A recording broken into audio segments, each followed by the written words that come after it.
Our review looked at sentencing practices for sexual assault and rape offences, specifically assessing whether they adequately reflect community views of the seriousness of these crimes and the purposes of sentencing. Since May 2023, we've done a number of things. We've heard the stories of victim survivors and listened to advocates and legal experts about what they thought of the state's sentencing laws and whether these laws reflect the seriousness of sexual assault and rape offences. We also considered the findings from our community views research about the seriousness of these offences, and we explored court records and analysed trends in sentencing.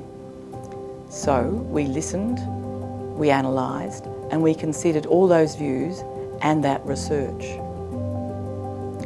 Our extensive research has revealed the complex nature of sexual violence in Queensland, a problem that is often hidden, underreported and misunderstood. We know the long-term consequences of sexual violence can be devastating. As a result of our research and our consideration and analysis, a number of major themes emerged. We found that sentencing outcomes for sexual violence, especially against children, are considered too low and do not align with community views. In addition, sentencing options for sexual assault and rape need to be expanded. There is also a problem with some types of good character evidence, with many victim survivors finding the use of this evidence deeply distressing.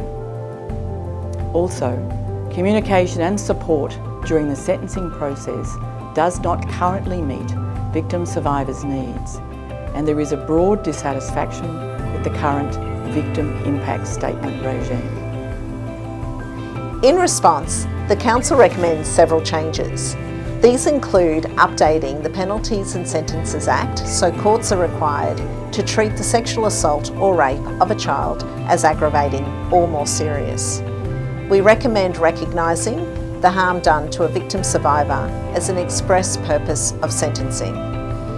Community-based sentencing orders and parole options need to be reformed to allow for more supervision in support of community protection. For sexual offences, we recommend limiting some types of good character evidence, with courts given the discretion to give that sort of evidence no weight at all. And we also recommend improving communication with victim survivors throughout the sentencing process and taking a more trauma-informed approach in all interactions, with a comprehensive review of the victim impact statement regime. That's not all we have recommended, and if you would like to read more about our findings and recommendations, please do visit our website.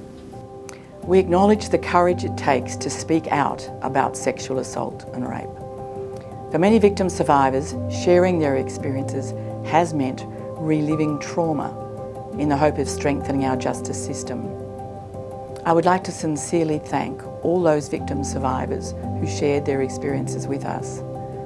We extend our thanks to all the individuals and organisations that contributed, including members of our Aboriginal and Torres Strait Islander Advisory Panel, advocates and legal and criminal justice groups. Your participation, both through attending engagement opportunities and providing submissions, has been invaluable. We hope that this report will help improve sentencing practices for sexual assault and rape and help improve our justice system for all.